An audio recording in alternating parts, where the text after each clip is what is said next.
Hello student, welcome to online class in Satya Sai inter college. आज हम लोग पढ़ेंगे फिजिक्स क्लास 12 लेक्चर 9 है ये हमारा। चैप्टर 1 चल रहा है विद्युत आवेश एवं क्षेत्र। इसका पार्ट 9 पर हम लोग पहुंच चुके हैं और हमारा जो आज टॉपिक स्टार्ट होगा विद्युत द्विध्रुव इलेक्ट्रिक डाइपोल। विद्युत द्विध्रुव इलेक्ट्रिक डाइपोल, ठीक। सबसे पहले यहाँ पर हम देखते हैं कि इलेक्ट्रिक डाइपोल। उससे पहले बता दें पीडीएफ आपको लगातार मिल रही है, वीडियो भी लगातार मिल रहा है। बीच में 2-3 दिन नहीं मिला, थोड़ा स्वास्थ्य सही ना होने का जो है कुछ देरी हुई थी क्लास में, परंतु फिर हम आपके सामने उपस्थित हो चुके हैं एक नई ऊर्जा के साथ। और आप लोग लगातार मेहनत करते रहिए, हम भी आपके साथ बिल्कुल एक दृढ़ निश्चय होकर के खड़े हुए हैं, ठीक है।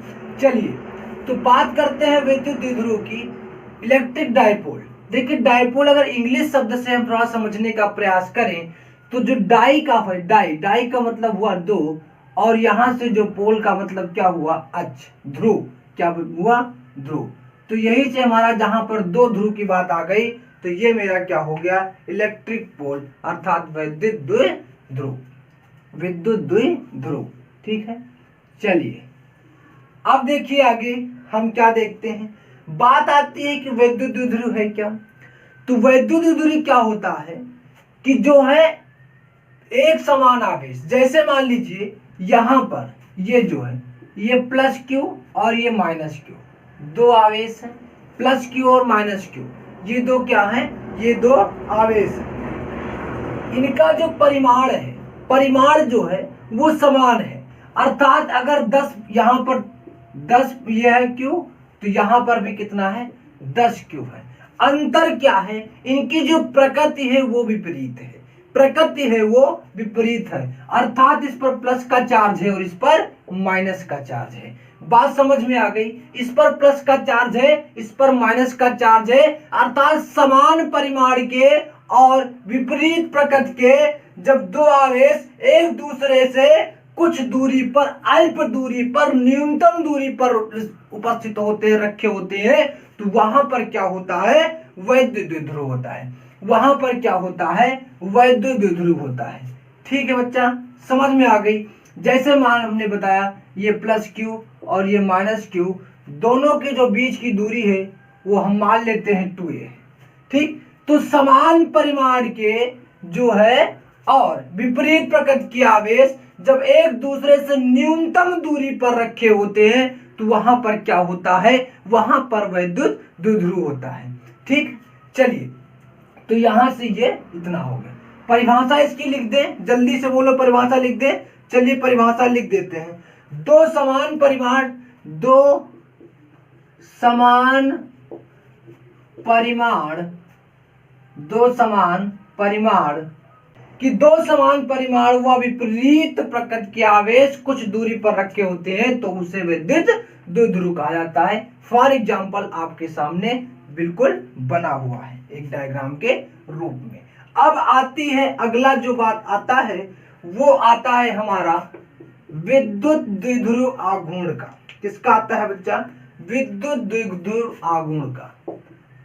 विद्युत द्विध्रुव आघूर्ण, आघूर्ण,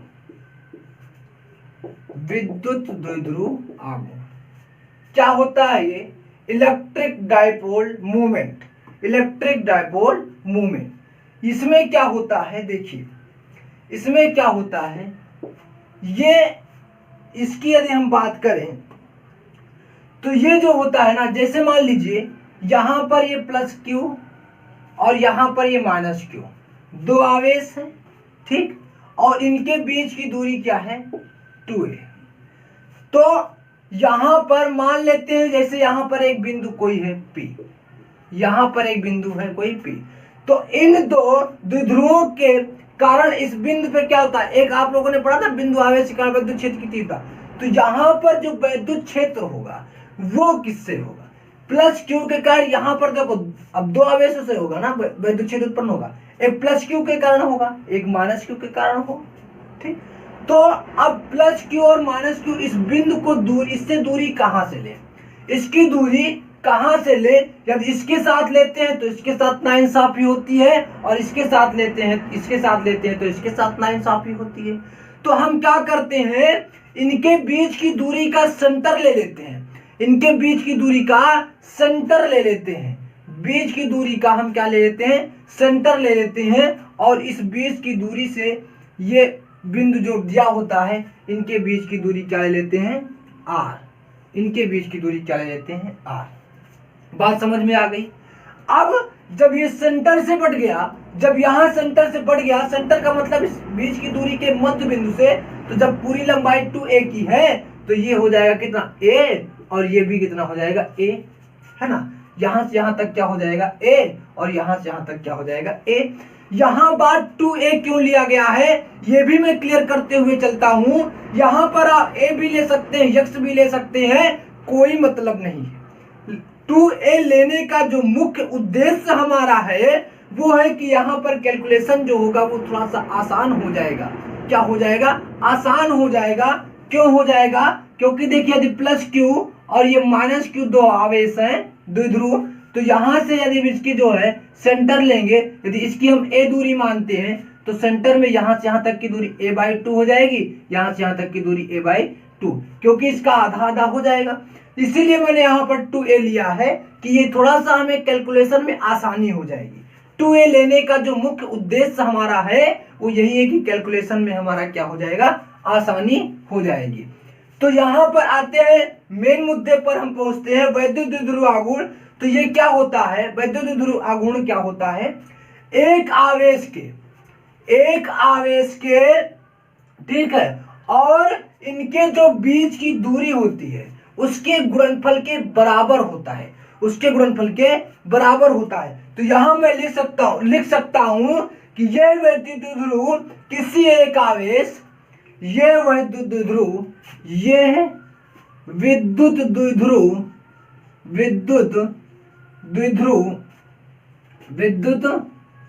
द्विध्रुव किसी एक आवेश, यह वैद्युत द्विध्रुव के किसी एक आवेश, विद्युत द्विध्रुव के किसी एक आवेश तथा आवेश के बीच की दूरी, या लिख सकते हैं तथा बीच की दूरी के गुणनफल के बराबर होता है। क्या होता है, बराबर होता है। क्या हो गया कि यहां पर जिन्होंने बताया कि यह वैद्युत द्विध्रुव क्या होता है, किसी एक आवेश तथा बीच की दूरी के गुणनफल के बराबर होता है। इसका मतलब क्या हुआ बच्चा, इसका मतलब हो गया कि किसी एक आवेश अर्थात Q, ठीक, और बीच की दूरी क्या हो गया, 2a हो गया। तो यहां से मेरा क्या आ गया, जो विद्युत द्विध्रुव आघूर्ण होता है इसको लिखते हैं P से। तो P इक्वल टू क्या आ गया हमारा, Q2a, या फिर 2 यहां से हम लिख सकते हैं कि 2aq, ठीक। अब यहां बात आती है कि यह सदिश राशि है अथवा अदिश राशि है, यह सदिश राशि है अथवा अदिश राशि है। तो ये बच्चा, ये मेरा क्या है, सदिश राशि है, यह एक सदिश राशि है, यह एक क्या है, सदिश राशि है।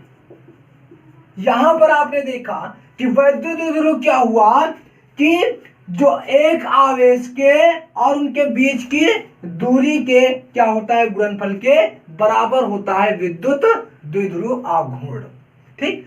तो इसको लिख सकता हूं मैं किस प्रकार से कि यह विद्युत द्विध्रुव के किसी एक आवेश तथा बीच की दूरी के गुणनफल के बराबर होता है।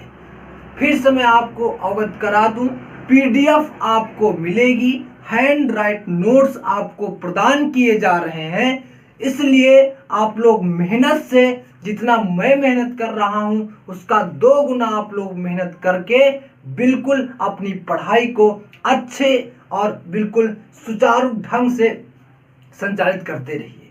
कोई भी समस्या आती है तो आप हमसे तुरंत संपर्क कर सकते हैं। मेरा नंबर सबके पास है। मेरा व्हाट्सएप नंबर है 900-555-1053। आप हमें टेलीग्राम से भी मिल सकते हैं, हमें व्हाट्सएप पर भी मिलेंगे, फेसबुक पर भी मिलेंगे, इंस्टाग्राम पर भी हम आपको मिलेंगे। कहीं पर भी आप हमारे वैभव मिश्रा या फिर सत्य साई इंटर कॉलेज से, और हमारा जो यूट्यूब पर एक दूसरा चैनल चलता है द टैलेंट इंस्टीट्यूट के नाम से, ठीक है, वहां पर हम क्या करते हैं, कॉम्पिटिटिव मैथ के क्वेश्चंस जो है वो करवाते हैं। तो ये ठीक, अगर इसमें आपको कोई समस्या होती है तो तत्काल आप मुझे इस पर संपर्क कर सकते हैं। ये मेरा मोबाइल नंबर है। पीडीएफ नोट्स आपको मिलता कहाँ है? आप जब वीडियो को देख लेते हैं तो इसी वीडियो के नीचे डिस्क्रिप्शन में जब आप जाएंगे तो वहीं पर आपको पीडीएफ डाउनलोड करने का लिंक आपको प्रदान कर दिया जाता है। ठीक है, किसी प्रकार की कोई समस्या आपको नहीं होनी चाहिए। बस आप अपने मेहनत से बिल्कुल एकदम एक दृढ़ निश्चय हो जाइए कि हमको मेहनत करनी है, हमें पढ़ाई करनी है। इस लॉकडाउन का मुझे सदुपयोग करना है, ना कि दुरुपयोग करना है। मेहनत करके पढ़ते रहिए, हम सदैव आपके साथ तत्पर खड़े रहेंगे। ठीक है, चलिए आगे बढ़ते हैं। यह एक क्या है बच्चा? सदिश राशि है। यह क्या है? एक सदिश राशि है। जब आपसे किसी ने कह दिया कि यह एक सदिश राशि है, आपके मन में तुरंत एक क्वेश्चन उत्पन्न होना चाहिए, आना चाहिए कि यदि ये सदिश राशि है तो मुझे बताओ कि इसकी दिशा क्या होगी। इसकी दिशा क्या होगी? तो इसकी दिशा जो होती है वो हमारा, इसकी दिशा जो है, अभी तक क्या पढ़ा था, जब उसमें विद्युत क्षेत्र वाले में पढ़ा था, जो बल रेखाएं होती, विद्युत बल रेखाएं क्या होती थी? प्लस से निकल करके माइनस की ओर जाती थी। इसकी जो दिशा होती है, विद्युत द्विध्रुव आघूर्ण की जो दिशा होती है वो माइनस से चल करके प्लस की ओर चलती है। माइनस से प्लस की ओर चलती है। किससे? माइनस क्यू से प्लस क्यू की ओर होती है। तो लिख सकता हूं मैं इसकी दिशा माइनस क्यू से प्लस क्यू, माइनस क्यू से प्लस क्यू की ओर होती है, माइनस क्यू से प्लस क्यू की ओर होती है। अब अगला जो बात आता है कि दिशा जब हो गई तो अब बताइए इसका मात्रक क्या होगा? इसका मात्रक क्या होगा? तो भैया मात्रक तो आपके सामने बिल्कुल यही दिख ही रहा है, क्यू और ए है। क्यू मतलब आवेश, आवेश का मतलब मात्रक कूलाम हो गया। ए का मतलब दूरी, दूरी किसमें? मीटर में। तो एसआई मात्रक यहां से हमारा क्या निकल करके आता है? मात्रक हमारा क्या निकल करके आता है बच्चा? Coulomb metre. कूलाम मीटर, समझ में आ गया? Coulomb metre. अब आता है बीमा की बात। बीमा की बात आती है तो बीमा आप लोग 11th में पढ़ चुके हैं। बीमा अगर हम पढ़ाएंगे तो थोड़ा सा टॉपिक बहुत लंबा हो जाएगा। बीमा आप लोग 11 में पढ़ चुके हैं, है ना? तो मैं डायरेक्ट यहां से बीमा लिख देता हूं कि M2 है वो होगा नहीं, LTA, LT और A, इसको मैं लिख सकता हूं LTA। इसकी बीमा क्या होती है? LTA। समझ में आ गया? बिल्कुल। यहां से किसी को कोई दिक्कत? एक बार रिवाइज करते हुए चलता हूं कि विद्युत द्विध्रुव इलेक्ट्रिक डाइपोल, दो समान परिमाण व विपरीत प्रकृति के आवेश कुछ दूरी पर, अल्प दूरी पर रखे हुए होते हैं तो उसे विद्युत द्विध्रुव कहा जाता है।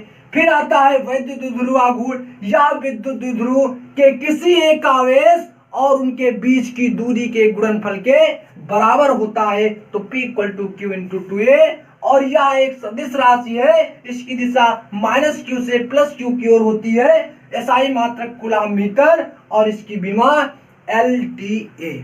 ठीक, अब आते हैं बहुत इंपॉर्टेंट टॉपिक पे, सबसे इंपॉर्टेंट टॉपिक पे पहुंचते अब हम लोग। बहुत इंपॉर्टेंट है जो आगे हम लोग अब पढ़ने जा रहे हैं। ठीक है, चलिए जो अब आगे हम पढ़ने जा रहे हैं कि विद्युत द्विध्रुव के कारण उत्पन्न विद्युत क्षेत्र की तीव्रता। विद्युत, ये मोस्ट इंपॉर्टेंट है आपका, जान लीजिएगा। विद्युत द्विध्रुव के कारण, विद्युत द्विध्रुव के कारण किसी बिंदु पर उत्पन्न विद्युत क्षेत्र की तीव्रता।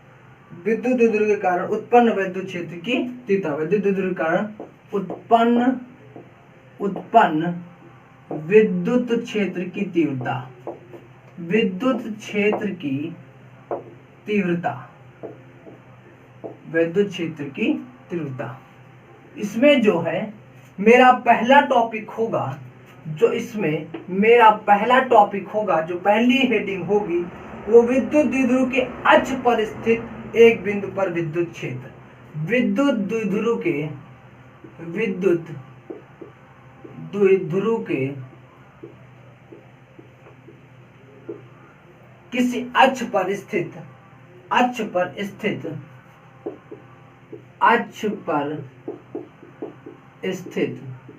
विद्युत क्षेत्र की तीव्रता। अक्ष पर स्थित एक बिंदु पर विद्युत क्षेत्र की, अक्ष पर स्थित एक बिंदु पर विद्युत क्षेत्र की तीव्रता। विद्युत क्षेत्र की तीव्रता मोस्ट इंपॉर्टेंट है आपका, ये जान लीजिएगा। इसमें देखिए कि विद्युत द्विध्रुव के अक्ष पर स्थित एक बिंदु पर विद्युत क्षेत्र की तीव्रता। मान लेते हैं कि ये मेरा प्लस क्यू आवेश है और ये मेरा माइनस क्यू आवेश है। ठीक, प्लस क्यू आवेश है और माइनस क्यू आवेश है। इनके जो बीच की दूरी है वो कितनी है? 2a है। 2a का लेने का जो मेरा उद्देश्य है, मैं पहले भी बता चुका हूं कि 2a लेने का उद्देश्य कैलकुलेशन को आसान करना है। यहां पर मैं a भी ले सकता हूं, बात ये ध्यान में रखते हुए चलिएगा। चलिए आगे बढ़ते हैं। अब यहां पर हम देखते हैं कि इसको मैं नीचे लिख लूं थोड़ा सा, ये प्लस क्यू और ये माइनस क्यू है ना। यहां पर बात आती है कि इनके जो बीच की दूरी हो गई, लेकिन अब अक्ष की बात कहां से आ गई? अक्ष क्या हो गया? तो अक्ष मेरा हो गया यही लाइन आगे, ये डॉट डॉट इधर की ओर है और ये डॉटेड इधर, ये मेरे हो गए अक्ष। तो ये मेरा क्या हो गया बच्चा? ये मेरा हो गया अक्ष। अब आगे बात आती है कि यहीं पर एक बिंदु है P, यहीं पर एक बिंदु है मेरा P। इसी P से हमें क्या निकालना? विद्युत क्षेत्र की तीव्रता। यहां पर विद्युत क्षेत्र की तीव्रता क्या होगी? विद्युत क्षेत्र की तीव्रता क्या होगी? बात समझ में आ गई कि दो आवेश, दो, अब ये प्लस क्यू माइनस क्यू, ये विद्युत द्विध्रुव हो गया। ठीक, इनके बीच की दूरी 2a हो गई। मैंने मान लिया कि माना दो आवेश प्लस क्यू और माइनस क्यू एक दूसरे से 2a की दूरी पर रखे हैं। इसके अक्ष हो गए, अक्ष पर स्थित किसी बिंदु, कोई एक बिंदु P है। ठीक, यहां पर एक बात समझ में आ, अभी जो हम पिछली क्लास में, इसके पिछले वाले लेक्चर में, उसके पिछले वाले में पढ़े थे, दो चीज पढ़े थे, जरा बताओ क्या पढ़े थे? बिंदु आवेश के कारण विद्युत क्षेत्र की तीव्रता पढ़ा था। बिंदु आवेश के कारण विद्युत क्षेत्र की तीव्रता में क्या पढ़ा था? जरा बताओ कोई जल्दी से। बिंदु आवेश के कारण विद्युत क्षेत्र की तीव्रता में मैंने क्या पढ़ा था? यहाँ पर मैं लिखता हूं, जल्दी से बताओ कि एक यहाँ पर एक बिंदु है Q, कोई आवेश है, और यहाँ पर एक बिंदु है P, ठीक, R दूरी पर। तो एक क्या होता है, यहां से विद्युत क्षेत्र की तीव्रता निकालने के लिए इक्वल टू क्या निकाला था? जल्दी से कोई बताए हमको, इक्वल टू क्या निकाला था? अरे भाई, के क्यू अपान बीच की दूरी R स्क्वायर निकाला था कि नहीं निकाला था भैया? किसी, ये आवेश है, इसमें एक बिंदु है P, इस बिंदु पर R दूरी पर एक बिंदु है P, तो इनकी विद्युत क्षेत्र की तीव्रता क्या होती है? इक्वल टू के क्यू अपान R स्क्वायर। ये भी पढ़ चुके थे। और क्या पढ़ा था? और मैंने क्या पढ़ा था कि प्लस क्यू, प्लस जो आवेश होता है माइनस आवेश होता है, प्लस आवेश पे जो प्लस से क्या होती है? दूर होती है। प्लस से क्या होता है, विद्युत बल रेखा दूर होती है ना, प्लस से क्या होती है, दूर होती है, और माइनस पे आकर के सिमट जाती है, माइनस पे आकर के क्या होती है, सिमट जाती है।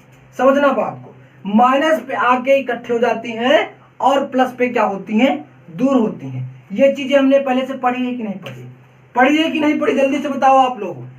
तो किसी एक बिंदु के कारण विद्युत क्षेत्र की तीव्रता, और यहां पर प्लस से आकर प्लस से निकल करके दूर और माइनस पे आकर के मिलना, ये हम लोग पहले पढ़ रखा है। तो यदि आप लोग ये नहीं पढ़े तो पहले पिछली क्लास देख लीजिए, तब इस क्लास को आगे देखिए।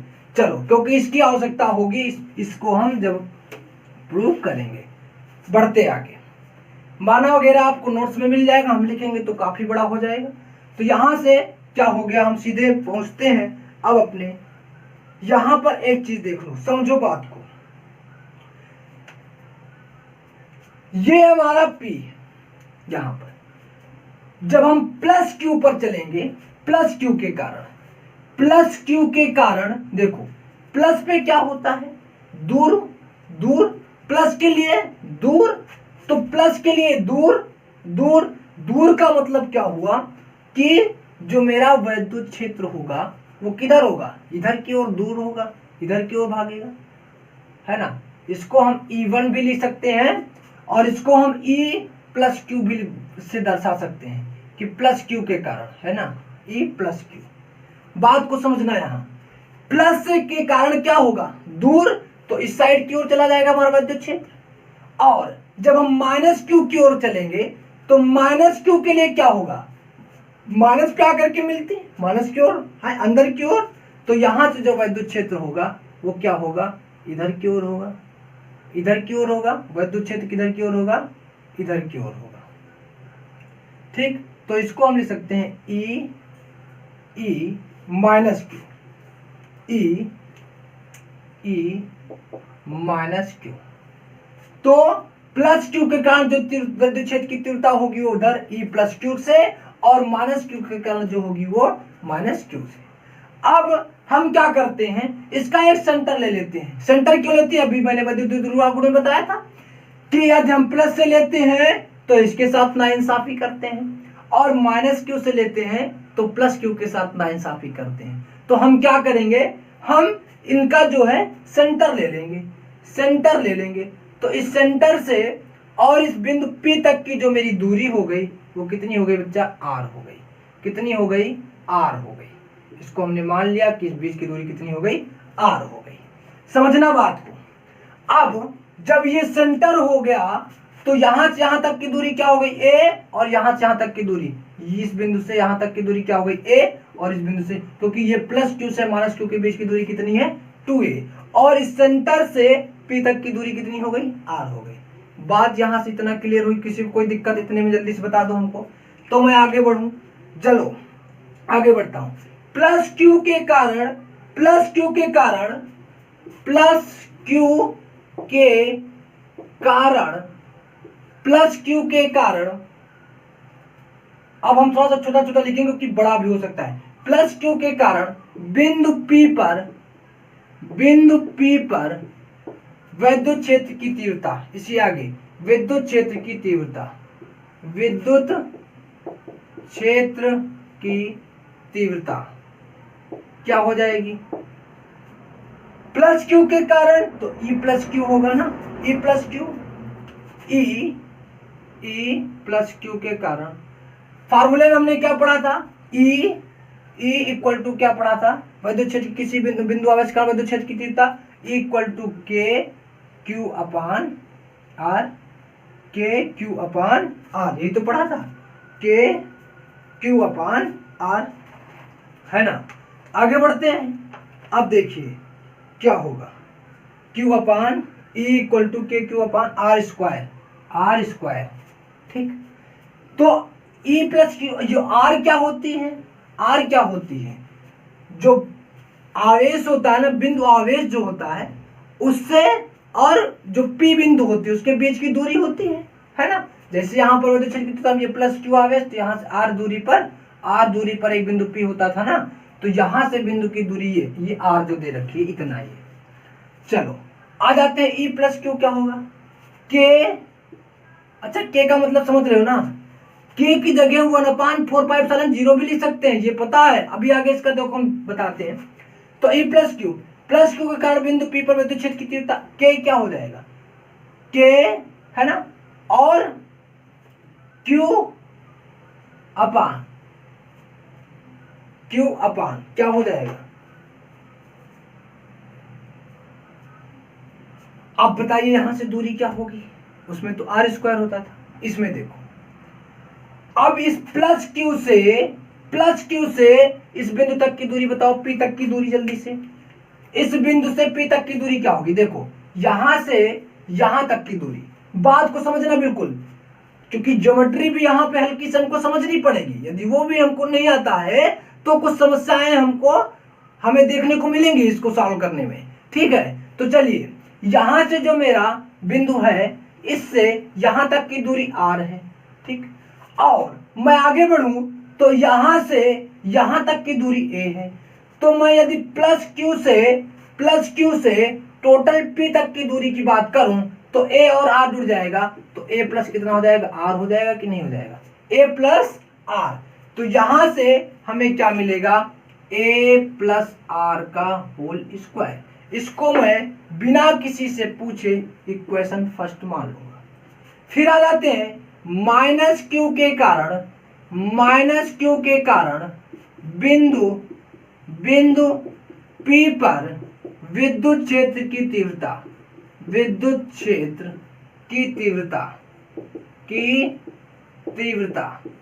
यहां से क्या हो जाएगी, जल्दी से बताओ। अब प्लस क्यू के कारण हो गया, अब आते हैं माइनस क्यू के कारण, तो माइनस क्यू यहां पर है, माइनस क्यू के कारण क्या हो जाएगा, के क्यू तो होगा ही, ई प्लस क्यू था, अब माइनस क्यू के लिए के क्यू तो होगा ही, अपान में दूरी ही तो बदलेगी, क्या बदलेगी, दूरी ही तो बदलेगी। तो दूरी के लिए मैं क्या करूंगा, जल्दी से बताओ, तो दूरी के लिए प्लस, अब माइनस क्यू से पी तक की दूरी लूंगा, तो मैंने देखा कि यहां से यहां तक की दूरी टोटल तो भाई आर है, इसमें से यदि हम ए निकाल दूं तो क्यू से लेकर के पी तक की दूरी बचेगी, अर्थात आर माइनस ए। तो यहां से इस बिंदु से यहां तक की जो दूरी है वो क्या हो जाएगी, आर माइनस ए, क्या हो जाएगी बच्चा, आर माइनस ए। तो आर माइनस ए का होल स्क्वायर, बिना किसी से पूछे इक्वेशन सेकंड, इसको हमें मान लेना है। इतने में किसी को कोई दिक्कत हो तो जल्दी से बताइए, नहीं तो आगे बढ़े। चलिए आगे बढ़ते हैं। तो यहां पर हमें एक चीज देखने को मिलता है, एक चीज आप लोगों ने गणित में पढ़ा होगा कि यदि किसी भी दो संख्याएं जैसे 5/2 और 5/3 दे रखा है, किसी भी ऐसी संख्या जो विभाजित हो जाए 10/2 और 10/5, यदि दो संख्याएं भिन्न में लिखी हो, परिमेय संख्याएं हो, तो जिस संख्या का हर, अंश और हर अपना गणित में समझ लेते हैं, तो ये अंश हो गया, ये हर होगा, जिसका हर छोटा होगा सॉल्व करने पर वो संख्या बड़ी होगी। तो 2 से काटा 5 पे, 5 से काटा 2 पे, तो कौन बड़ा है, यही तो बड़ा है जिसका हर छोटा था। तो यहां पर मैं देखूंगा कि किसका हर छोटा होगा और किसका हर बड़ा होगा।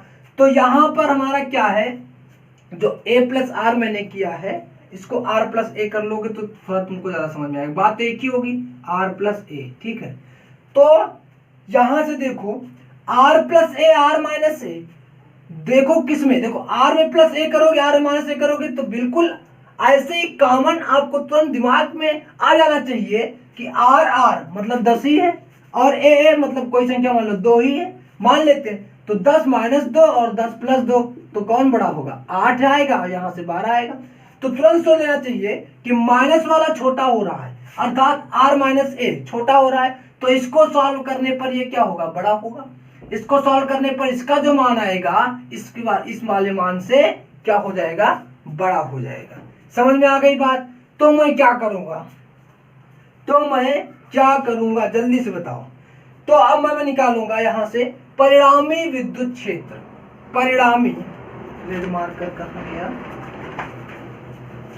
ये परिणामी विद्युत क्षेत्र, परिणामी विद्युत क्षेत्र, विद्युत क्षेत्र, परिणामी विद्युत क्षेत्र क्या हो गया? अर्थ यहां से जो E माइनस क्यू की वैल्यू है वो E प्लस क्यू से क्या है? प्लस क्यू से बड़ी है। तो इसका मतलब कि जो है E इक्वल टू परिणामी जो विद्युत क्षेत्र E इक्वल टू क्या आ जाएगा कि हम माइनस क्यू वाले जो बड़ा होगा उससे छोटा घटाएंगे, तो E minus Q minus E plus Q. ठीक, अब यहां से E क्यू और E प्लस क्यू का हम मान रख देंगे। ठीक है, मान रखेंगे। तो आइए मान रखते हैं, इसको मैं अलग कर देता हूं। ठीक है, चलो मान रखते हैं इसका। जब हम मान रखना प्रारंभ करते हैं तो देखिए E इक्वल टू क्या आ जाएगा? E इक्वल टू क्या आ जाएगा? यहां से बोर्ड जो है थोड़ा सा छोटा पड़ रहा भाई, ये कुछ बड़ा हो गया। तो E इक्वल टू क्या आ जाएगा? यहां से देखो इस माइनस क्यू कितना है? ये वाला के क्यू अपान आर माइनस ए का होल स्क्वायर। ठीक, और माइनस में के क्यू, हम के प्लीज का E प्लस क्यू की वैल्यू रखेंगे, तो ये क्या हो जाएगा? Upon R minus A, R plus A का होल स्क्वायर। अब देखिए एक चीज आप लोगों ने पढ़ा था कि हम पहले यहां से E ले लेते हैं और दोनों में जो है वो हम कॉमन ले लेते हैं, E के क्यू। जब कॉमन ले लेंगे तो बचेगा क्या? यहां से हमारे पास के क्यू जब कॉमन ले लिया तो 1 अपान के क्यू गया, तो 1 अपान आर माइनस ए का होल स्क्वायर, और माइनस के क्यू बाहर आ गया तो क्या बचा? 1 अपान आर प्लस ए का होल स्क्वायर। ये मेरे पास बचता है के क्यू कॉमन लेने के बाद। अब आप लोगों ने सूत्र पढ़ा था बहुत पहले, 6, 7, 8 में पढ़ा होगा कि A square minus B square equal to क्या होता है? ए प्लस बी और ए माइनस बी। ये तो पढ़ा था ना, ए स्क्वायर माइनस बी स्क्वायर, ए प्लस बी और ए माइनस बी। तो यदि मैं यहां से इस पे भी स्क्वायर कर दूं तो इस पे स्क्वायर हो जाएगा। ठीक, तो ये देखो हम इसका जब लासा लेने का प्रयास करेंगे तो इन दोनों को गुणा करेंगे, और गुणा करने पर ए स्क्वायर प्लस बी स्क्वायर का होल स्क्वायर, ए स्क्वायर, और यहाँ पर एक चीज कहीं ए माइनस ए प्लस बी, ए माइनस बी, माइनस बोला था लेकिन लिख दिया प्लस, ए प्लस बी और ए माइनस बी। तो वही चीज यहाँ पर मुझे सामने देखने को मिल रही है। इसका मतलब इन दोनों का जो एलसीएम हो जाएगा वो कितना हो जाएगा? ए स्क्वायर माइनस बी स्क्वायर का होल स्क्वायर। तो E इक्वल टू यहां से मुझे क्या मिलेगा? ये चीजें लिखने नहीं है, मैं बेसिक से समझाते हुए चल रहा हूं, बेसिक से समझाने का प्रयास कर रहा हूं। तो E इक्वल टू यहां से मुझे क्या मिल जाएगा बच्चा? के क्यू। देखो जब इन दोनों का हम एलसीएम ले लेंगे, क्या क्या ले लेंगे?